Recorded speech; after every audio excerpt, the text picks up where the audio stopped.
안녕하세요. 저는 40대 여자입니다. 저는 결혼을 좀 일찍 했어요. 남편은 제가 일하던 김치공장 인근에서 용접공으로 일을 하던 남자였는데 가난했지만 저밖에 모르던 선량한 사람이었습니다. 남편과 제가 회사가 가깝다 보니 종종 인근 식당에서 한 번씩 마주치곤 했는데 선량해 보이는 미소가 자꾸 눈길이 가던 사람이었어요. 그런데 어느 날 계산을 하려고 보니 식당 주인 아저씨가 그러는 거예요. 그 용접공이 내고 갔어. 아까 저쪽에서 밥 먹고 있던 그 남자요? 응. 평소엔 서너새 무리와 다니더니 그날은 어쩐 일인지 혼자 밥을 먹으러 왔더라고요. 저랑 공장 언니가 먹은 밥값을 내고 갔더니 무슨 뜻인가 싶기도 하고 혹여나 제가 아니라 언니에게 관심이 있는 걸 수도 있으니 너무 오버는 하지 말자 싶었어요. 그리고 며칠 뒤 또 같은 식당에서 그와 마주쳤습니다. 어쨌든 밥을 얻어먹은 입장이니까 감사의 인사라도 전할 겸 말을 걸었어요. 안녕하세요. 지난번에 저희 밥값을 내주셨다고. 에? 아닌데요? 아니라고요? 아닌데. 주인 아저씨가 그쪽이 내주셨다고 그랬는데. 제가 그럼 착각을 했나 보네요. 잘못 낸 거예요. 신경 쓰지 마세요. 분명 그날 혼자 밥 먹는 걸 제가 봤는데 2인분의 값을 착각해서 더 냈다는 게 이해가 가지 않더라고요. 아무튼 딱 잘라서 말한 뒤 고개를 돌려버리던 그에게 더 할 말은 없었습니다. 대신 전 그날 그 남자의 밥값을 내주고 갔습니다. 물론 그 남자와 같이 온 다른 동료의 밥값도요. 그 후 일주일이 지나도록 그 남자를 식당에서 볼 수 없었어요. 제가 괜히 오지랖을 떨었나, 내가 밥값을 내준 게 부담스러웠나, 별 생각이 다 들더라고요. 그러던 어느 날이었습니다. 밥을 먹고 나오는데 그 남자가 눈에 안대를 한 채 식당 밖에 서 있더라고요. 깜짝 놀라서 무슨 일이냐고 말을 걸 뻔했지만 참았습니다. 그냥 가볍게 목인사만 하고 지나가려는데 그 남자가 절 부르더라고요. 저 부르셨어요? 동료 언니는 눈치껏 먼저 가겠다고 하더니 자리를 비켜주었고 우리는 한동안 어색함에 말을 잇지 못하고 있었습니다. 결국 다시 말을 꺼낸 건 저였어요. 눈은 왜 그래요? 용접하다가 실수로. 많이 다친 거예요? 아니요, 흔히 있는 일이에요. 제가 아직 미숙해서 그래요. 그리고 또다시 정적이 흘렀죠. 답답해서 못 참겠더라고요. 전 왜 부르신 건데요? 그게... 그는 한참을 주저하다가 말했습니다. 그때 밥값 감사합니다. 그런데 그게 다더라고요? 그 얘기하려고 기다렸다고요? 그러니까 그게... 아무리 기다려도 그러고 말기에 그냥 공장으로 돌아가려던 그때였습니다. 저 점심시간이 다 끝나가서 가봐야 할 것 같아요. 밥값 실수로 낸 거 아니에요. 네? 그때 밥 갚는 거 일부러 낸 거예요. 그때 같이 일하는 형이 옆에 있어서 저도 모르게 아니라고 잡아댔어요. 그의 말을 끝으로 우리는 또 한동안 말이 없었습니다. 그러나 그 순간 우리 사이로 살랑 불어오던 바람이 어쩐지 간지럽더라고요. 그날 이후 우리는 종종 만나 점심도 먹고 일이 끝나는 시간에 맞춰 영화도 봤습니다. 그러다 진실을 알게 되었죠. 실은 첫눈에 반했었어. 그래서 자꾸 그 식당에 가서 밥 먹고 그랬는데 말을 못 걸겠더라고. 그래서 한 번은 형들이 다른 데 가서 밥을 먹자고 그러길래 할 일이 있다고 둘러대고 혼자 그 식당으로 간 거지. 마침 당신이 있기에 너무 좋아서 대뜸 밥값부터 내버리고 온 거야. 하여튼 쑥맥이야. 밥값만 내고 가면 어떡하냐? 내가 말 거니까 정색하고 실수를 낸 거라고 그러길래. 내가 아니라 나랑 같이 다니는 언니한테 관심이 있나 했네. 절대 아니야. 난 처음부터 끝까지 당신만 보였어. 앞으로도 그럴 거야. 그렇게 우린 자연스럽게 연인이 되었고 결혼까지 하게 됐습니다. 서로 직장이 가까우니까 출근도 같이 하고 시간이 맞으면 퇴근도 같이 했습니다. 그렇게 알콩달콩 지내던 중에 불현듯 시어머니가 마음에 걸리더라고요. 여보, 어머니 나이도 많으신데 우리가 모셔야 하지 않을까? 당신 힘들지 않겠어? 힘들긴 무슨. 그리고 아이 낳으면 어머니 도움도 종종 필요할 거야. 그때 가서 합치느니 지금부터 합쳐서 같이 사는 것도 괜찮을 것 같아. 나야 그래주면 고맙지. 사실 어머니가 늘 걱정이었거든. 그렇게 우리는 합가를 해 시댁으로 들어갔어요. 시어머니도 남편처럼 워낙 선량한 분이었어요. 어머니, 저녁 다 차려놓으신 거예요? 제가 해야죠. 종일 일하고 와서 무슨 저녁을 차려. 내가 아무리 늙었어도 부모다. 니들 밥 차려주는 게 뭐 힘든 일이라고. 퇴근하고 서둘러 집에 돌아와도 늘 저녁을 다 차려놓으시는 건 기본이었고 주말에 같이 나가서 외식이라도 하자고 하면 한사코 거절하시며 둘이 나가서 재밌게 놀고 오라고 하셨습니다. 어머니, 그러시지 말고 같이 나가서 맛있는 거 먹어요. 나 신경 쓰지 말고 하고 싶은 거 다 해. 평소에도 밖에서 데이트하고 오고 싶으면 그렇게 해.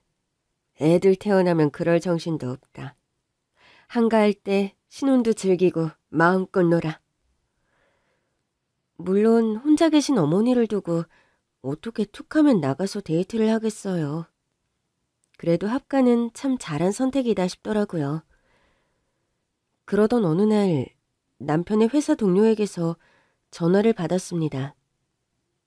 재수씨, 사고가 좀 났어요. 지금 병원으로 가는 중인데 바로 오셔야 할 것 같아요. 그즘 저는 남편 회사 동료들과 꽤 친했어요. 다들 우리 결혼식에 와주신 분들이기도 했고 직장이 가깝다 보니 퇴근하는 길에 남편의 회식 자리에서도 종종 참석했었거든요. 남편이 하는 일이 용접이다 보니 종종 사고가 있긴 했지만 회사에서 연락을 받은 건 처음이었습니다. 급히 병원으로 가보니 남편의 몰골이 말이 아니었습니다. 왜 이렇게 다친 거예요? 철제 더미에 깔렸어요. 네? 남편의 상태는 매우 좋지 않았습니다. 숨은 쉬고 있었지만 의식이 없는 상태였어요. 결국 의사가 그러더라고요. 마음의 준비를 하시는 게 좋겠습니다. 오늘 밤이 고비입니다. 결국 남편은 그 밤을 넘기지 못하고 세상을 떠났습니다. 제가 슬픈 것도 슬픈 건데 이 사실을 시어머니께 어떻게 알려야 할지 모르겠더라고요. 아들 하나 보고 사신 분인데 충격이 너무 클 것 같았어요. 어머니, 놀라지 말고 들으세요. 사고가 나서... 그런데 목이 메서 더 말을 못하겠는 거예요. 알았다. 무슨 소린지 알았어. 의외로 시어머니는 차분하셨고 병원에 와서도 눈물을 참으시며 하나뿐인 아들의 마지막 길을 침착하게 배웅하셨습니다.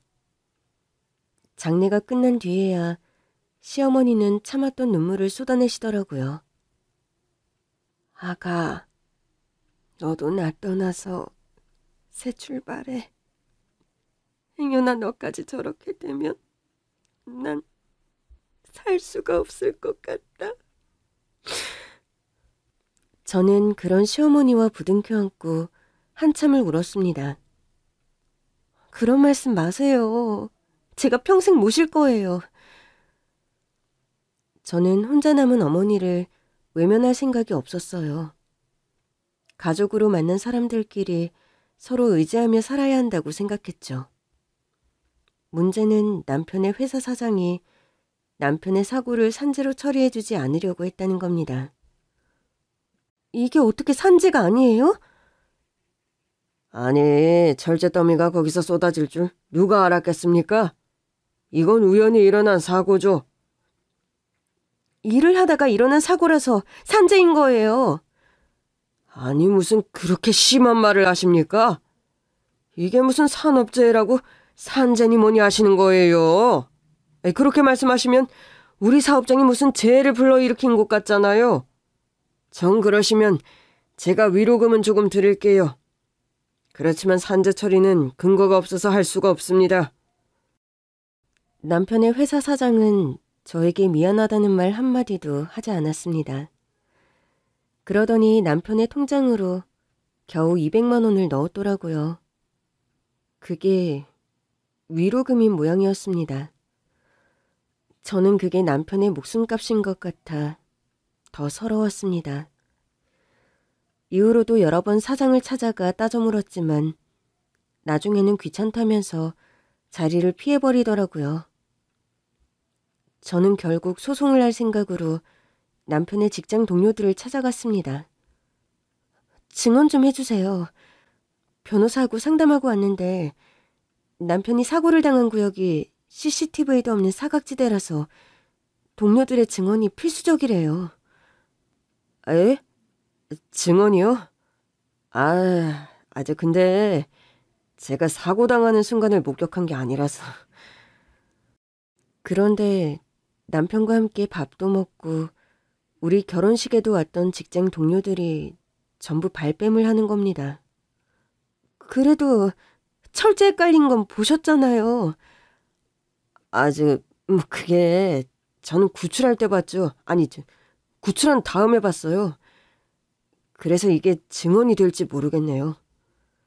다른 동료들을 찾아가 봤지만 마찬가지였습니다. 철제가 무너지는 소리에 놀라서 가보긴 했는데 제가 갔을 때는 구출되고 있었어요. 철제 무너지는 소리에 가보셨다면서요. 그렇죠. 근데 제가 다른 일을 하고 있었으니까 일을 다 마치고 갔죠. 그래서 깔린 건 못 보셨다는 거예요? 그럼 119가 올 때까지 우리 남편은 거기 계속 깔려 있었다는 거네요? 에? 그건 저도 모르죠. 아무튼 저는 못 봤습니다. 나중에는 기가 차서 그들에게도 따져묻게 되더라고요. 이봐요. 당신 사람이야? 사장이 시킨 거죠. 증언하지 말라고. 증언하면 자른대요? 한 사람이 직장에서 일하다가 가족들과 인사도 못하고 세상을 떠났어요. 같이 일한 동료였잖아요. 그런데 이렇게 나온다고요? 글쎄 재수씨, 왜 자꾸 저한테 그러세요? 산 사람은 살아야죠. 이건 언제든 그쪽한테도 일어날 수 있는 사고잖아요. 이렇게 처리해버리면 나중엔 당신들도 산재 처리 못 받는다고. 아무리 호소를 해도 그들은 자기는 모른다는 태도로 일관했습니다. 변호사를 찾아가 봤지만 동료들의 증언이 없으면 승산이 없다고 하더라고요. 남편분이 살아계신다면 어떻게든 산재 처리를 하는 게 더 낫겠지만 승산이 없는 소송을 해봤자 패소하면 돈만 더 날리게 되잖아요. 차라리 위로금을 더 받는 쪽으로 제가 합의를 진행해보면 어떨까요? 그 회사도 소송 걸려서 좋을 건 없을 거예요. 그즈음 전 너무 지쳐 있었어요. 변해버린 남편 동료들의 태도로 인해 사람이라면 신물이 나는 지경이었죠. 저는 알아서 처리해달라고 한 뒤 집으로 돌아왔습니다. 그런데 남편과 함께 쓰던 방, 거실, 부엌까지 모든 흔적이 너무 고통스럽더라고요. 일하다가 하루아침에 세상을 떠났는데 누구 하나 남편의 편을 들어주지 않는 현실이 더 힘들었던 것 같아요. 저는 결국 시어머니에게 부탁했습니다. 어머니, 저 당분간만 좀 나가서 지낼게요. 이 집에 있으니까 계속 남편 생각이 나서 못 견디겠어요. 그의 생각만 하면 너무 서럽고 억울하고 보고 싶고 그래요. 이대로는 제대로 살 수가 없을 것 같았습니다. 그래, 네 마음 다 안다. 너 편해질 때까지 얼마든지 그렇게 해. 저는 오래 다녔던 김치 공장에 휴직계를 냈습니다. 만나는 사람마다 저를 위로하는데 나중에는 그게 더 곤혹스럽더라고요. 이후 먹고 살기 위해 시작한 일이 배달 일이었습니다. 배달기사로 일을 하던 어느 날 익숙한 번호로 배달 주문이 왔기에 가보니 시댁이더라고요. 하이바를 쓴 채 초인종을 누르자 웬 남자의 목소리가 들렸어요. 왜 이렇게 늦어요? 음식을 받으러 나온 남자를 보는 순간 저는 화들짝 놀라고 말았습니다. 죽은 남편이 제 앞에 있었으니까요. 사실 배달 일을 시작하게 된 건 자연스러운 선택이었어요. 저희 친정이 중국집을 했거든요. 어릴 때부터 자연스럽게 배달 일을 도왔고 오토바이도 탈 줄 알았습니다. 김치 공장을 간둔 뒤 한동안 친정에 가 있었는데 놀면 뭐하나 싶어 배달을 대신 다녀오겠다고 했거든요. 배달을 위해 오랜만에 오토바이를 탔는데 속이 다 뻥 뚫어지더라고요. 비로소 그동안에 쌓여있던 스트레스가 좀 풀리는 것 같았습니다. 그렇게 마음을 좀 추스른 뒤 원래 살던 동네로 돌아왔지만 김치 공장에 다녔다가는 다시 속이 꽉 막힐 것 같았어요. 결국 전 김치 공장에 사직서를 제출했습니다. 아니, 그동안 일 잘했잖아. 조금만 더 있으면 관리직으로 올라갈 수 있는데 관두겠다고? 네, 다른 일 하려고요. 이제 남편도 없는데 어쩌려고 그래. 좀 더 쉬고 싶으면 쉬다 와도 되니까 퇴직은 좀 더 생각해봐. 아니에요. 다시 돌아오지 않을 것 같아요. 자꾸 제자리 비워두는 것도 민폐고 이제는 제가 하고 싶은 거 하면서 살래요. 하고 싶은 게 뭔데? 배달이요. 뭐? 배달? 정확히는 배달이 아니라 오토바이를 타고 싶었어요. 김치 공장을 간둔 뒤 퇴직금을 받아 오토바이를 장만했어요. 그 오토바이로 한동안 전국 일주를 다녔습니다. 넓은 세상에 나가 이 사람 저 사람 만나보니 사람 사는 게 다 똑같더라고요. 남편 잃은 사람, 가족을 잃은 사람. 이런저런 아픈 이야기를 듣다 보니 다시 살던 곳으로 돌아올 용기가 생겼습니다. 그러나 시댁으로 들어가는 건 아직 겁이 나더라고요. 이렇게 홀가분해졌는데 또다시 남편 생각에 마음이 가라앉을 것 같아 무섭더라고요. 그래도 언제까지 시어머니를 혼자 둘 수 없었기에 인근에 임시 거처를 마련하고 배달 일을 시작했죠. 그날도 배달 일을 하고 있는데 앞집 배달이 조금 늦어졌어요. 갔는데 시킨 사람이 전화도 안 받고 음식을 맡겨둘 만한 장소가 없더라고요. 그래서 다음 집으로 일단 출발부터 했는데 앞집에서 전화가 온 겁니다. 혹시 배달 오셨어요? 네, 근데 전화를 안 받으셔서 다음 집 먼저 갔다가 가야 할 것 같아요.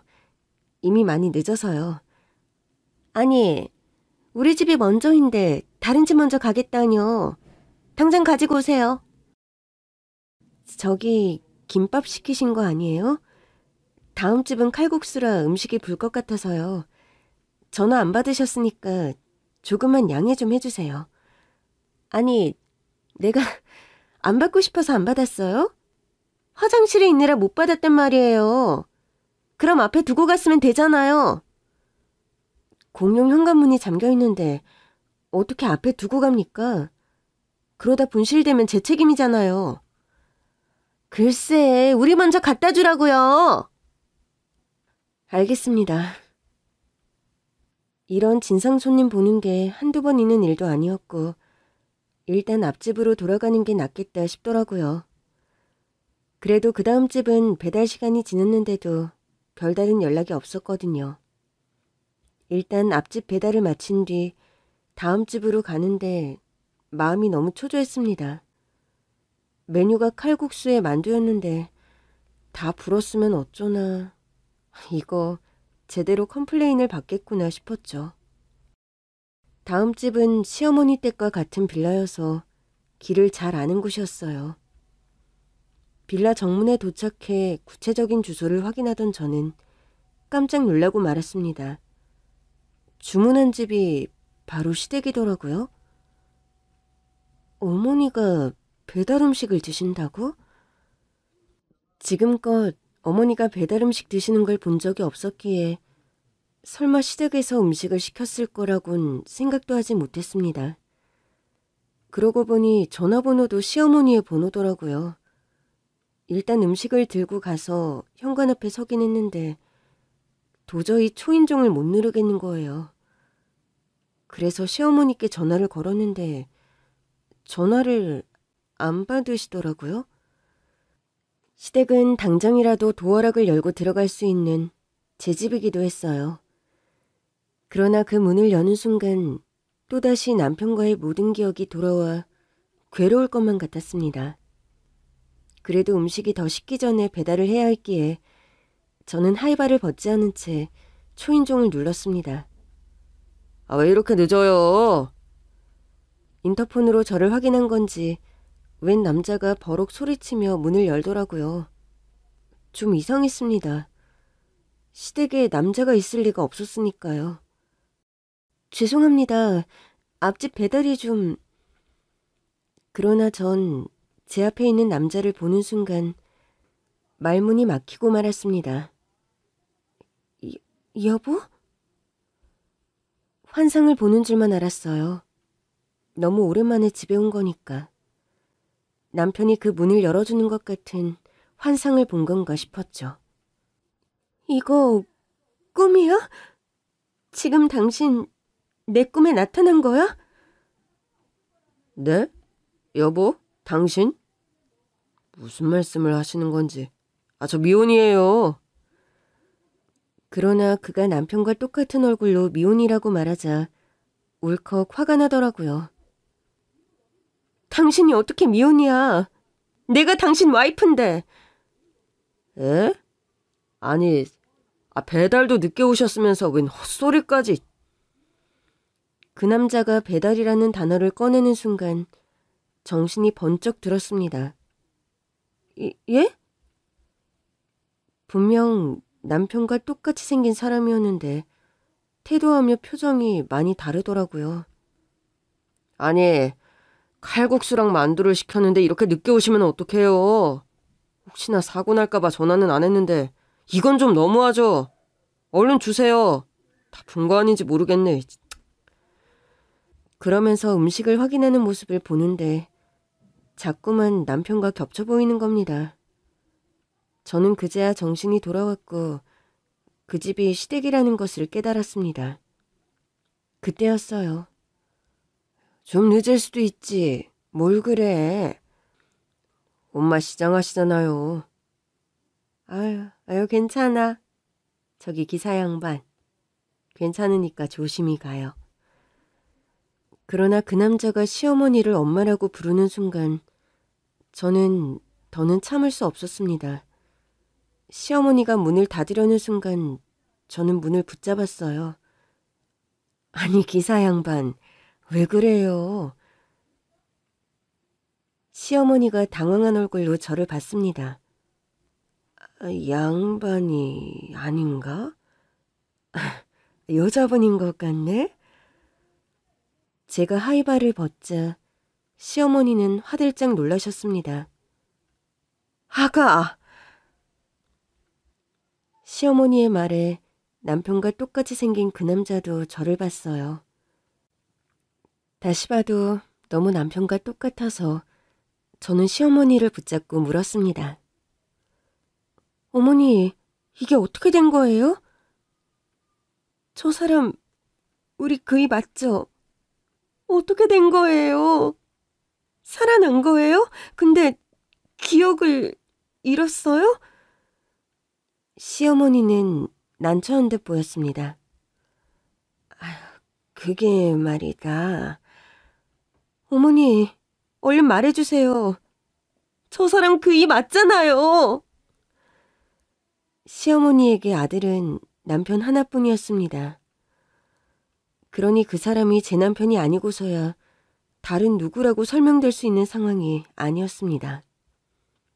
얼른 들어와. 내가 다 설명하마.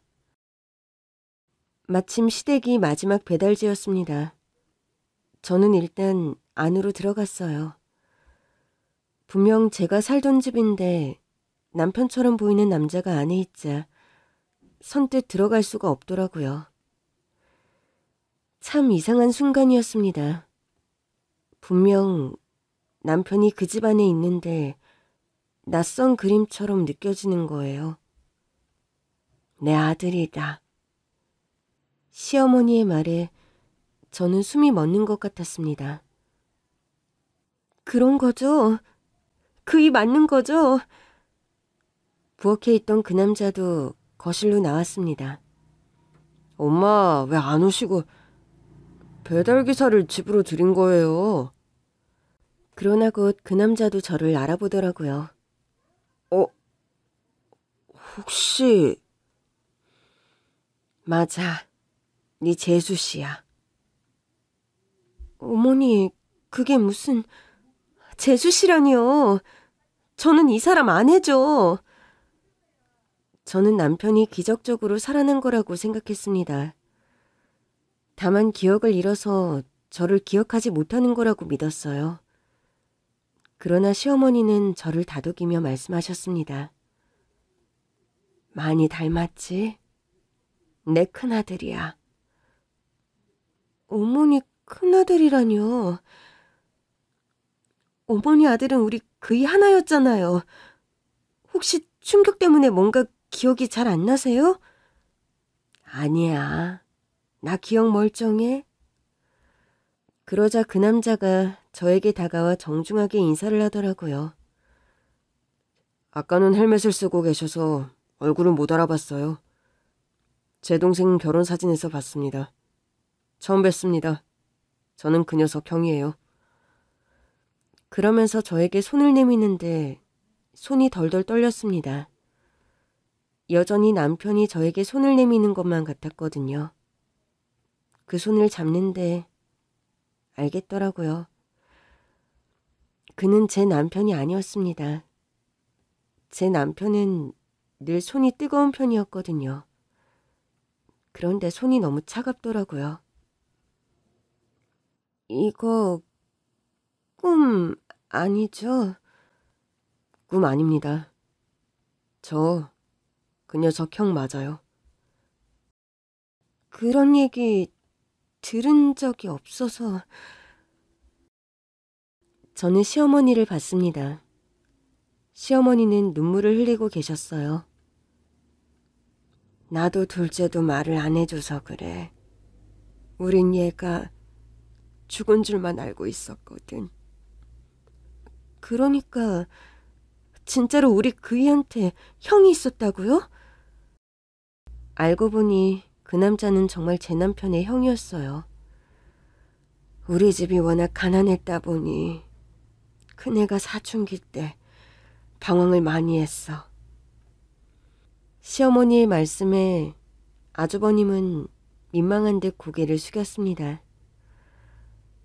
애가 머리가 똘똘했는데 대학에 보낼 돈이 없었거든. 그땐 나도 혼자 아들들을 키우려니 사는 게 버거울 때였어. 아이가 대학에 가고 싶다고 하는데 내가 매정하게 그랬거든. 우리 집이 너 대학 보낼 돈이 어딨냐고. 그 돈이 있으면 한 끼라도 따뜻하게 먹고 살아야지 네 생각만 하느냐고. 엄마가 하도 매정하게 그러시니까 어린 마음이 너무 서럽더라고요. 그땐 어머니의 입장을 헤아릴 수가 없었어요.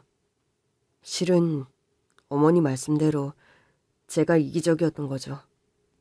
동생은 못 먹어서 얼굴에 버짐이 피어있는데 나는 내 욕심껏 살고 싶었으니까요. 그게 어떻게 욕심이야. 그 나이에 갖는 당연한 포부지. 실은 내가 그걸 못 해주니까 속이 상해서 더 뭐라고 했던 거야. 해주고 싶어도 해주겠다는 말을 도저히 할 수 없었거든. 그 후 아주버님은 집을 나가버렸고 이후로 연락이 뚝 끊겼다고 했습니다. 얘가 집을 나가고 1년이 지나고 2년이 지나고 5년이 지나도 연락이 없는 거야. 실종신고도 하고 다 해봤는데 찾을 수가 없더라고. 결국 나랑 네 남편은 큰애가 세상을 떠났다고 생각했어. 그게 아니고서야 이렇게까지 연락을 안 할 애가 아니었으니까. 그 생각만 하면 밤새 우는 날도 많았어. 애가 어디서 고생을 하다가 쥐도 새도 모르게 세상을 떠난 건 아닌가. 얼마나 외롭고 힘들었을까 싶어서 그냥 어떻게든 대학에 보내줄걸. 그냥 보내준다고 말이라도 해서 붙들어 놓을걸 싶었지. 엄마가 제가 집 나갈 줄 어떻게 아셨겠어요. 야반도주 하듯 사라졌는데. 모자의 이야기를 듣고 나니 그제야 눈앞에 있는 사람이 남편이 아니라 아주버님이라는 게 믿기더라고요. 그래서 아주버님은 왜 연락을 안 하셨던 거예요? 사실 엄마에 대한 미움이 늘 있었어요. 엄마랑 아빠가 같이 트럭을 타고 장사를 다니셨는데 엄마가 운전하고 돌아오는 길에 사고가 나서 아빠가 돌아가셨거든요.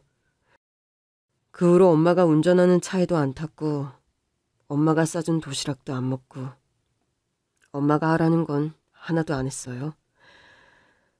돌아보니 그때가 사춘기였더라고요. 제가 대학에 가겠다고 하니까 엄마가 대학보단 일단 취업을 해서 나중에 대학 가는 게 어떻겠냐고 했는데 반항하고 싶은 마음만 들더라고요. 엄마는 아빠를 죽여놓고도 가족의 소중함을 모르는구나. 내 마음을 전혀 알아주지 않는구나. 그러면서 말도 안 되는 생각을 계속했던 것 같아요. 그러니 집을 나가서도 연락을 하고 싶지 않았죠. 이제부터는 평생 볼 일 없다고 생각하면서 지냈으니 연락을 했겠어요? 그래도 그 어린애가 혼자 사는 게 쉽진 않았을 텐데. 그래. 그래서 나도 얘가 살아있을 거라는 생각을 못했어. 엄마가 못 찾게 하려고 배를 탔어요. 배 타고 중국으로 갔죠. 이야기를 듣던 시어머니는 또다시 눈물을 흘리셨습니다. 내가 얼마나 미웠으면 그 어린애가 배를 탈 생각을 다 했겠니. 제가 철이 없었어요. 겁이 없어서 그런 거죠 뭐. 그렇게 갔다가 쥐도 새도 모르게 사라졌어도 아무도 몰랐을 거예요. 그땐 그런 생각을 전혀 못했어요.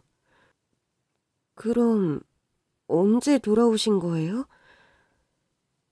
이제 막 3일 됐어. 안 그래도 너한테 연락을 하려던 참인데 네가 배달기사로 떡하니 온 거지. 아까는 진짜 남편인 줄 알았어요. 너무 닮아서. 어릴 때부터 나이 차이는 좀 있는데 쌍둥이 같다는 소리를 많이 들었어. 그러고 보니 아주버님의 나이가 좀 더 많아 보이긴 하더라고요. 그이가 없어서 많이 놀라셨죠? 실은 알고 왔습니다. 네?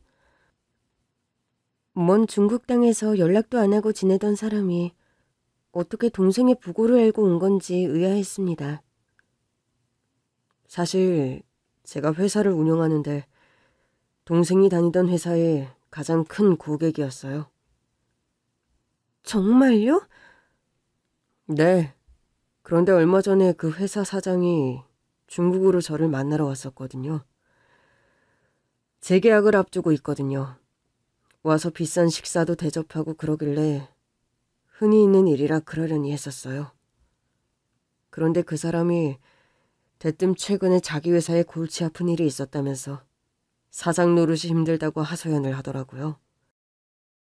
직원 하나가 사고로 세상을 떠났다고요. 사장이 아주버님에게 말한 그 사고는 제 남편이 당한 사고였습니다. 원래 같으면 산재 처리할 만한 일도 아니었는데 그 와이프가 와서 고소하겠다고 난리를 치더라고요. 그래서 어떻게 처리하셨어요? 그 직원이 진짜 열심히 일하던 사람이었거든요. 그래서 그냥 산재 처리해줬죠. 회장님도 아시겠지만 산재 처리해서 제가 좋을 게 하나도 없잖아요. 그래도 어떻게 해요?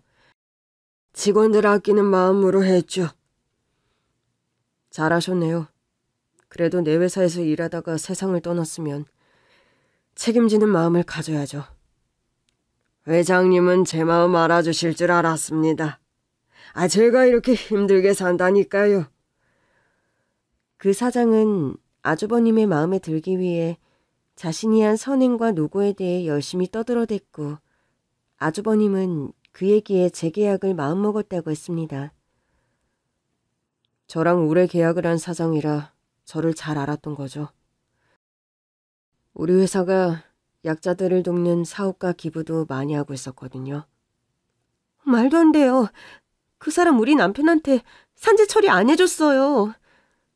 예, 저도 압니다. 처음엔 그 사장 말을 믿고 비서에게 재계약 서류까지 준비하라고 했었어요. 그런데 비서가 그 사장과 전혀 다른 보고를 하더라고요. 회장님, 이 회사랑 재계약하실 생각이신가요? 얼마 전에 철제 더미가 무너지는 사고가 있었다고 하던데요. 그래? 그래서 직원 하나가 세상을 떠났다고 하더라고요. 아주버님은 그제야 사고의 내용을 알게 됐고 그 정도면 산재 처리를 당연히 해줘야 하는 일이 아닌가 싶었대요. 산재 처리가 필요 없는 일인데 해줬다고 한 말이 걸리더라고요. 그래서 비서에게 진상을 좀 더 알아보고 한 뒤 재계약을 미뤘죠. 그리고서 알아보니 이 사람이 산재 처리를 안 해줬더라고요. 산재 처리를 안 해준 것도 비도덕적인데 나한테 와서 뻔뻔하게 거짓말을 했다는 걸 알고 나니까 어이가 없더군요. 저는 그간의 서름을 아주버님께 털어놓았습니다. 제가 얼마나 가서 애원했는데요. 우리 남편 열심히 일하다가 이렇게 된 건데 산재 처리를 안 해주는 게 말이 되냐. 이건 내 남편이 열심히 일한 시간을 외면하는 거다. 설득도 해보고 동료들한테 증언도 부탁했는데 사장이 시킨 건지 다들 사고 상황을 직접 본 게 아니라고 증언을 못 해주겠다고 하더라고요. 그 정도인 줄은 몰랐어요. 다만 그 회사 상황을 직접 보고 재계약을 결정하려고 한국에 왔어요. 어쨌든 기존에 거래하던 곳인데 해명 기회도 주지 않고 재계약을 무산시킬 수는 없겠더라고요. 그래서 아주버님은 불시에 남편이 다니던 회사 사장을 찾아갔고 그는 무슨 귀신이라도 본 것처럼 놀라더랍니다. 왜 그렇게 놀라십니까? 예? 아니 그게 늘 중국에서만 뵙다가 여기서 뵈니까 제가 알던 사람이랑 많이 닮으셨네요. 제가요? 아닙니다. 제가 무슨 헛소리를. 한국에 다 오시고 어쩐 일이십니까? 아주버님은 그때부터 느낌이 이상했대요. 그 사장이 너무 당황하는 것도 그렇고 자신과 그렇게 닮은 사람이라면 동생밖에 없을 테니까요. 사실 처음 그 회사에 계약 기회를 준 건 그 회사가 제 고향 동네에 있어서였어요. 그런데 그 사장이 절 보고 누굴 닮았다고 했다가 말을 황급히 얼버무리니까 이상할 수밖에요. 아주버님은 그 사장에게 단도직입적으로 물었다고 해요. 사고로 세상을 떠났다는 직원 인사기록 좀 볼 수 있습니까? 산재 기록까지 전부 다요. 예? 아니지, 그 직원 기록을 왜... 이게 개인정보라서요. 왜요? 제가 개인정보를 유출하기라도 할 것 같나요? 그럴 리가요. 그래서가 아니라 아무래도 고인이기도 하고. 재계약을 원한다면 보여주세요. 확인할 게 있어서 그럽니다. 결국 사장은 아주버님 앞에 남편의 인사기록을 가져왔다고 합니다. 그런데 일부러 그런 건지 사진을 뗐더래요. 그런데 그 이름을 어떻게 모르겠어요. 그 녀석 인사기록을 보는데 자꾸 눈물이 나려고 해서 힘들었습니다. 그 사장에겐 티를 내고 싶지 않았거든요. 아주버님은 사장의 말과 달리 산재 처리가 되지 않은 것을 확인했고 사장은 허둥지둥 둘러댔다고 합니다. 그게 아니라요, 회장님. 지금 산재 처리 중인데 아직 처리가 끝나지 않아서 처리되지 않은 걸로 기록된 겁니다. 돌아가신 지 몇 달이 지난 것 같은데 아직도 산재 처리가 안 된 건 회사가 승인을 하지 않은 거 아닌가요? 그러니까요. 제가 하라고 했는데 담당자가 실수로 누락을 했다지 뭡니까. 저도 회장님 덕분에 오늘에서야 알았어요. 제가 서둘러 처리를 하라고요. 그럼 지금 하시죠. 제가 보는 앞에서. 예? 그게 시간이 좀 지나서 절차를 처음부터 다시 밟아야 해서요. 그럼 처리되면 연락하세요. 재계약은 그때 다시 논의하죠.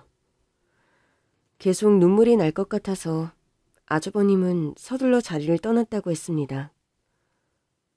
그 인간 애초부터 할 생각 없었어요. 저도 압니다. 그런데도 재계약 기회를 주시는 거예요? 아니요. 이미 늦었죠. 네? 아주버님은 저를 보며 의미심장한 미소를 지어 보였습니다. 재수씨, 제가 그 녀석을 다시 살릴 순 없어도 재수씨 힘들었던 건 다 풀어드릴게요. 저는 그때까지만 해도 아주버님이 중국에 있는 회사의 주인이라는 것 정도는 인지했지만 그 회사가 얼마나 큰지는 체감하지 못하고 있었어요. 그냥 제 맘을 알아주시는 것만으로도 고마웠고 적어도 그 회사랑 재계약은 안 하시겠구나 싶어 속이 좀 풀리는 것 같았습니다. 어쨌든 그 일로 그 회사도 큰 고객을 놓쳤으니 손해가 클 거 아니에요. 돈 때문에 산재 처리도 안 해주더니 결국 돈으로 손해를 보는구나 싶었죠. 그날 이후 저는 시댁으로 돌아왔습니다. 아주버님도 당분간은 시댁에서 지낸다고 했지만 일어나 보면 늘 집에 계시질 않더라고요. 사실 저는 아직 궁금한 게 많았어요. 어머니도 꽤 놀라셨겠어요. 갑자기 아주버님이 돌아오셔서. 몰라다 마다 눈앞에 다시는 못 볼 줄 알았던 큰애가 나타났는데 그 사장님이 보여준 인사기록에서 보니까 집 주소가 그대로더래. 어머, 그럼 그때부터 계속 이 집에서 사신 거예요? 애가 살아있을 리 없다고 생각하면서도 이사는 못 가겠더라고. 애가 언제라도 찾아올 것만 같아서. 그 덕에 다시 만나신 거네요. 근데 어머니는 안 헷갈리셨어요? 전 처음 봤을 땐 진짜 우리 그이인 줄 알았어요. 그래도 내가 엄마잖니. 보는 순간 알겠더라고. 시어머니는 아주버님을 끌어안고 한참을 우셨다고 했습니다. 그래도 하늘이 나를 버리지든 않는구나 싶더라고. 둘째를 보낸 아픔이야 평생 가겠지만 첫째라도 돌아온 게 얼마냐 싶었어. 나는 걔가 동생 간 건 모르고 온 줄 알았는데 이미 알고 있어서 더 놀랐지 뭐. 오랜만에 배달을 쉬며 시어머니와 그간의 이야기를 나누던 그때였습니다. 모르는 번호로 전화가 오기 시작했어요. 받을까 말까 고민하다가 받았는데 남편이 다니던 회사 사장이더라고요. 제가 만나 뵙고 좀 드릴 말씀이 있는데 회사로 좀 와주시겠습니까? 전 할 말 없는데요. 산재 문제로 연락드린 거예요.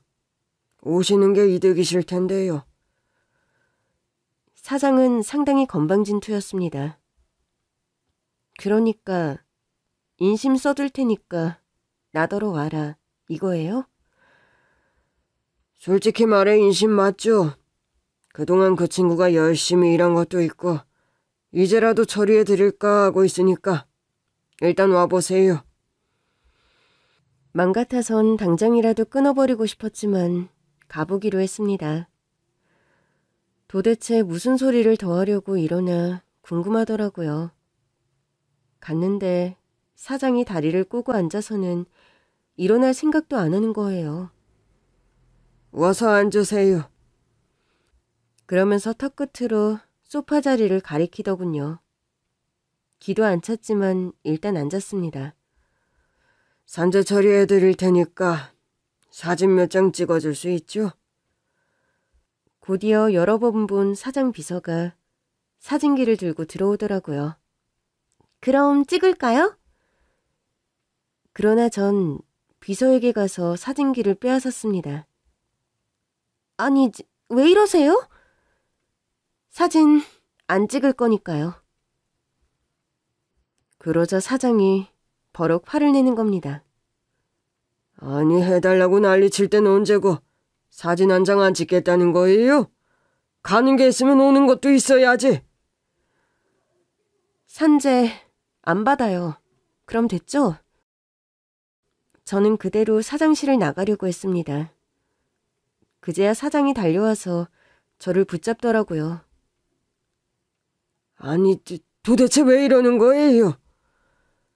사장님이야말로 갑자기 왜 이러세요? 산재 처리할 만한 일도 아니라면서요. 남편 동료들 입단속도 제대로 해두셨던데 이제 와서 왜 이러세요? 아니 글쎄 이제라도 해드린다니까. 아유 알겠어요. 사진 찍지 맙시다. 그냥 도장만 찍고 가세요. 글쎄 더럽고 치사해서 안 받는다고요. 아니 도장 하나만 찍으면 끝인데 왜 안 받아요? 주는 건 사장님 맘이고 안 받는 건 내 맘이에요. 아니 남편 생각을 하셔야지. 그가 남편의 노고를 인정받고 싶다면서요. 해준다니까. 사장님이 안 해줘도 우리 남편 열심히 산 거 우리 가족들이 기억하니까 됐어요. 전 이만 갑니다. 그 사장의 속을 제가 모를 리가 없잖아요. 남편 산재 처리해주고 아주버님 회사와 수월하게 재계약을 하고 싶은 거겠죠. 그 회장이 내 남편의 형인 줄도 모른 채 말이죠. 그렇게 집으로 돌아왔는데 이제는 남편 회사 동료들이 저에게 연락하기 시작했습니다. 재수씨, 산재 받으면 좋은 게 얼마나 많은데 왜 안 받으세요? 사실 제가 사장님 때문에 그동안 말을 못했어요. 이제라도 필요하시면 제가 증언할게요. 제가 이제 와서 증언 필요할 일이 어딨어요. 그래도 혹시... 도움은 필요할 때 줘야 도움이죠. 아니지. 도움도 아니지. 사실 좀 말해달라고 했는데 입속 다물었던 분이 갑자기 왜 이러시는 거예요?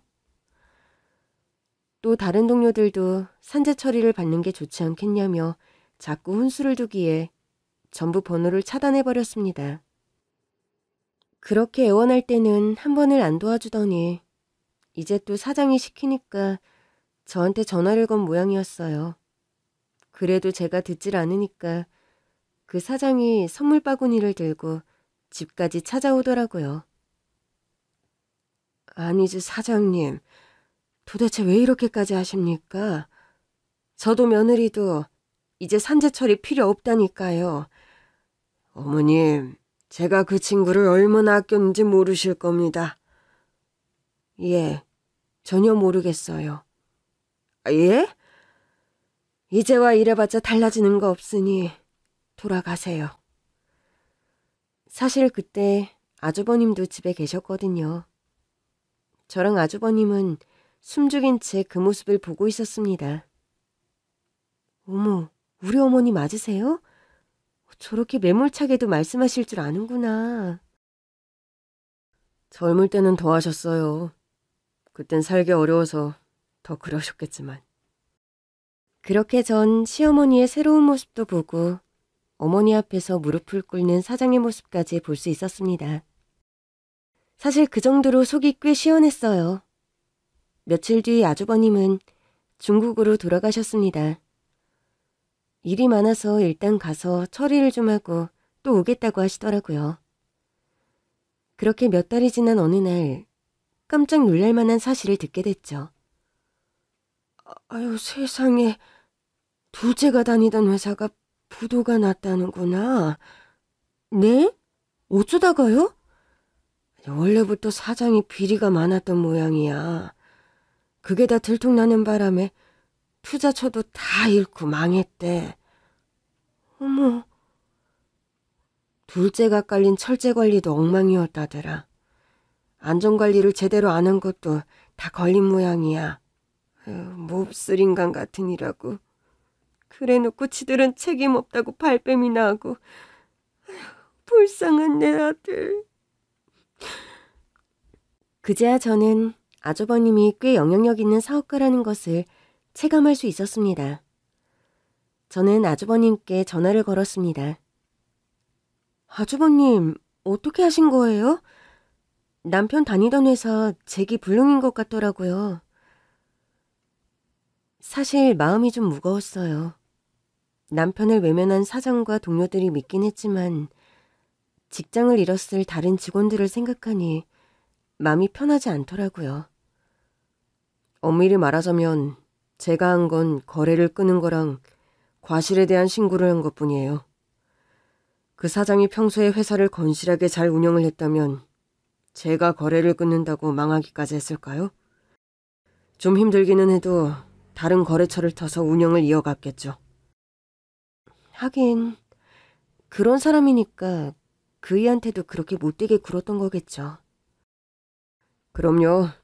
제가 아무리 동생 일로 화가 나도 멀쩡한 회사를 망하게 할 만큼 기업 윤리가 없는 사람도 아니고요. 그 사장은 정당한 대가를 치른 것뿐이에요. 이런 말이 어떻게 들릴지는 모르겠지만 저도 제 동생 덕에 부도덕한 거래처를 하나 걸렀습니다. 안 그랬으면 이번에도 재계약을 했을 거고 그런 사람의 배를 불려줬을 테니까요. 조사해보니까 직원들 체납도 꽤 있더라고요. 정말요? 저희 남편은 체납까진 아니었고 좀 늦게 들어온 적은 여러 번 있었어요. 체납은 전에 있었던 일이고 그 직원들은 항의하다 못해 결국 관두고 회사를 나갔더라고요. 그 사장은 과실치사로 감옥에 갈 겁니다. 진짜 나쁜 사람이었네요. 직원들은 뭐 먹고 살라고. 그리고 아직 확정은 아닌데 그 회사 건실한 기업에서 인수해서 운영할 예정이에요. 그럼 전에 있던 직원들도 다시 복직할 수 있을 거고요. 어머, 정말요?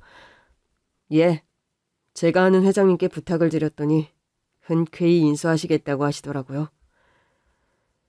그렇게 남편 회사의 사장은 악독한 행실에 대한 대가를 치렀고 그 회사를 완전히 떠나게 됐습니다. 그 일이 없었다면 어쩌면 아주버님은 더 오랜 시간 가족에게 돌아오지 않을 수도 있었겠죠. 사실 늘 돌아오고 싶었어요.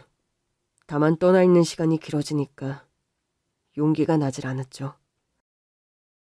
동생 덕에 다시 어머니를 찾아올 용기를 낼 수 있었어요. 물론 그 녀석을 다시 못 보게 된 건 여전히 가슴 아프지만요. 조금만 더 일찍 올 거라는 생각을 지울 수가 없어요.